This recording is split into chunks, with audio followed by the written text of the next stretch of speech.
अस्सलाम वालेकुम दोस्तों। मैं हूं इम्तियाज़ गुल और आप देख रहे हैं इम्तियाज़ गुल यूट्यूब। आज कुछ बात हो जाए 9/11 की। दुनिया भर में 9/11 का चर्चा है और वो इसलिए कि 11 सितंबर को न्यूयॉर्क में और वाशिंगटन में पेंटागन की इमारत पे दहशतगर्दी के हमले हुए और उसमें कई हज़ार जानें ज़ाया हुईं और इसी को 9/11 कहा जाता है। इसके नतीजे में अमेरिका ने ना ख़त्म होने वाली जंगों का एक सिलसिला शुरू किया जो अफ़गानिस्तान से शुरू हुआ, इराक़ और सोमालिया, लीबिया, शाम तक पहुंचा और अब तक उसमें लाखों जानें ज़ाया हो चुकी हैं। 9/11 के वाक़यात ने जिस अंदाज़ में अमेरिका में गम गुस्से की एक लहर दौड़ाई और इंतकामी कार्रवाई के तौर पे अमेरिका ने अफ़गानिस्तान पे चढ़ाई की साबका शिमाली इत्तेहाद की मदद से, उसने दुनिया का नक्शा बदल के रख दिया है। सिक्योरिटी इंतज़ामात, स्क्रीनिंग, एक नई इंडस्ट्री वजूद में आ गई और आज हम जहाँ भी जाते हैं उसका हमें सामना करना पड़ता है सख्त से सख्त सिक्योरिटी इंतज़ामात, स्क्रीनिंग की वजह से। 9/11 का वाक़या जब हुआ, हम इस्लामाबाद में थे, लेकिन उससे एक दिन पहले हम काबुल से वापस आए थे और उससे एक दिन पहले 9 सितंबर को अहमद शाह मसूद को एक ख़ुदकुश हमले में शहीद कर दिया गया। वो अपने तखार सूबे में थे जहाँ पे अरब सहाफ़ी उनसे इंटरव्यू करने आए और इंटरव्यू शुरू होते ही धमाके हुए और उन धमाकों में अहमद शाह मसूद जाँ बहक हुए, उनके कुछ साथी ज़ख्मी हुए और जो हमलावर थे, जो जर्नलिस्टों के भेस में आए हुए थे, वो भी मौके पे हलाक हो गए। हम उस वक्त काबुल में थे। काबुल में शेल्टर 9 इंटरनेशनल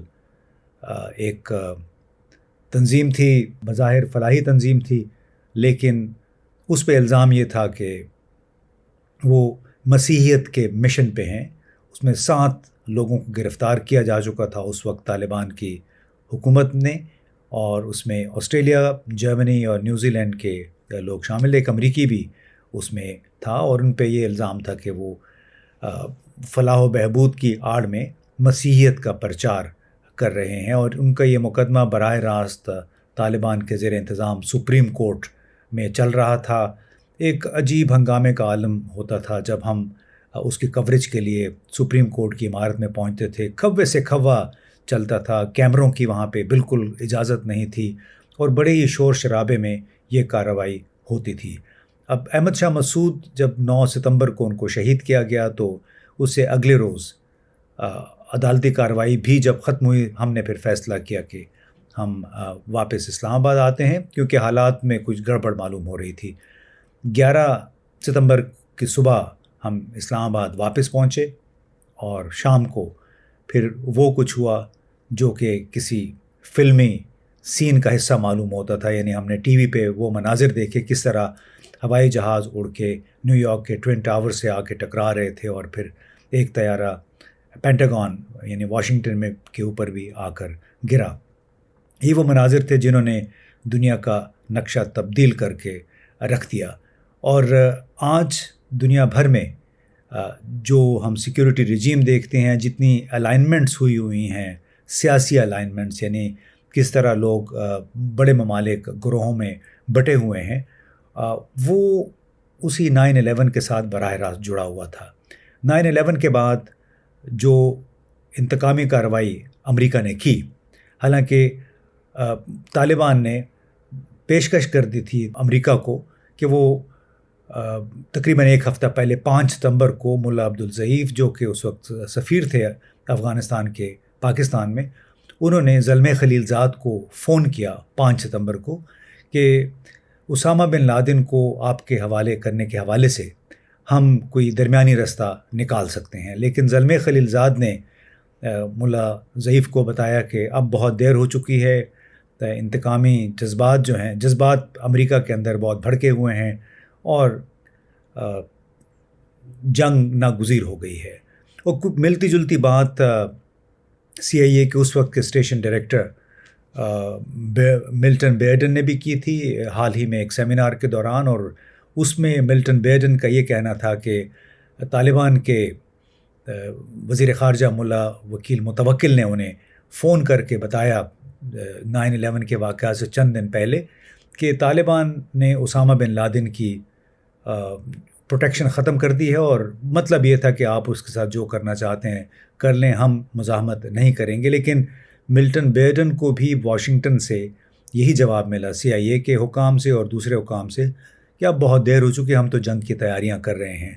یعنی 9/11 کے واقعات کا بہانہ بنا کر امریکہ نے افغانستان پہ جو فوج کشی کی، وہ فوج کشی اصل میں پہلے سے اس کی تیاری ہو رہی تھی، اور نیو یارک اور واشنگٹن میں دہشت گردی کے واقعات کو محض ایک بہانہ بنایا گیا۔ اب اس کے موٹیوز کیا تھے؟ موٹیوز ابھی تک بہت زیادہ واضح نہیں ہیں، لیکن ایک واضح اشارہ یہی ہے کہ امریکہ عراق پہ حملہ آور ہونے کی تیاری کر رہا تھا، اور اس کے جواز کے لیے افغانستان پہ حملہ کیا گیا بظاہر اسامہ بن لادن کو گرفتار کرنے اور القاعدہ کے خاتمے کے لیے، اور ساتھ ہی ان کا ایک مشن تھا طالبان کا بھی خاتمہ، کیونکہ طالبان میزبان تھے اسامہ بن لادن کے اور اس کی تنظیم کے دوسرے لوگوں کے۔ اور ستم ظریفی دیکھیے کہ 20 سال کے بعد انہیں طالبان کے ساتھ امریکہ ایک امن معاہدہ کر کے افغانستان ان کے حوالے کر کے یہاں سے روانہ ہو گیا، اور جن حالات میں امریکہ یہاں سے گیا ہے، جس طرح کابل ایئرپورٹ کے مخصوص حصوں کو برباد کیا گیا ہے، اس سے یہ ظاہر ہوتا ہے کہ 20 سال جس انداز میں امریکہ نے افغانستان میں گزارے، اس قوت کو نیست و نابود کرنے کے لیے جو ان کے خیال میں القاعدہ کی ساتھی تھی، القاعدہ کی میزبان تھی، اسی قوت کے ساتھ دوبارہ جوڑ توڑ کر کے اور باقاعدہ معاہدے کر کے یہاں سے امریکیوں کو نکالا گیا۔ 1,25,000 کے قریب امریکیوں کو نکالا گیا۔ اس وقت بھی طالبان سے بار بار اپیلیں ہو رہی ہیں کہ افغانستان میں باقی ماندہ امریکی باشندوں اور یہ زیادہ تر وہی ہیں جو افغان تھے اور ان کو امریکی پاسپورٹ مل چکے تھے، ان کو وہاں سے نکالنے کے لیے مدد کی جائے۔ قطر ایئر ویز کی ایک پرواز ان کو لے کے جا چکی ہے 2 روز پہلے، اور ابھی اور بھی بہت سارے امریکی شاید موجود ہیں جنہیں یہاں سے نکالنے کے لیے ابھی کوششیں جاری ہیں۔ تو ستم ظریفی دیکھیے قسمت کی کہ جس تحریک کو یعنی طالبان کو ختم کرنے کے لیے امریکہ نے افغانستان پہ فوج کشی کی، اسی امریکہ کی فوج نے باقاعدہ سمجھوتے کر کے ایگریمنٹس کر کے طالبان کے ساتھ ان کے افغانستان یعنی کابل پہ قبضے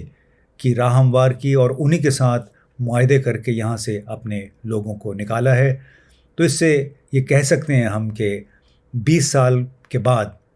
تاریخ نے اپنا ایک چکر مکمل کیا ہے، ایسا چکر جس میں جس قوت کا خاتمہ مقصود تھا، اسی قوت کو 20 سال اس کے خلاف کارروائیاں کرنے کے بعد اس کے ساتھ دوستی کا ہاتھ ملا کے امریکہ نے یہاں سے اپنی افواج کو نکالنے میں ہی اپنی عافیت سمجھی۔